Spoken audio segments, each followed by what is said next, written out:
嘿，打扰ကျွန်တော်တို့ကအနီပေါ့နော်ညီကိုတော့မှအဲကျွန်တော်တို့ပါဇက်လေးကိုအရင်ရေးမယ်ပါဇက်ရေးပွားရင်ကျွန်တော်ဒီလိုမျိုးလာမယ်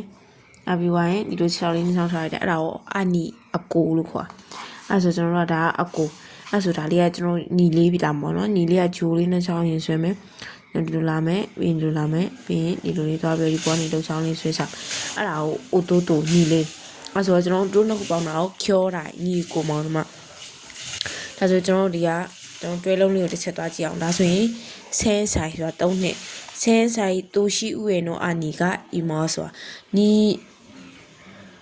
3နှစ်အသက်ကြီးတဲ့အကူကရှိ3နှစ်ကိုထက်အကြီးတူရှိဥရဲ့ဆိုတာကိုယ့်ရဲ့အထက်တူရှိတာဆိုရင်ကိုယ့်ရဲ့အောက်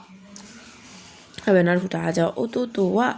今年中学生になりました。あ、そう。ညီလေးကဒီနေ့အလေတန်းကျောင်းသားဖြစ်လာခဲ့ပါပြီ။နောက်တစ်ခုကနံပါတ်3ကကျတော့隣の家の兄弟はよく喧嘩します。ဘေးနာအိမ်ကညီကိုနှ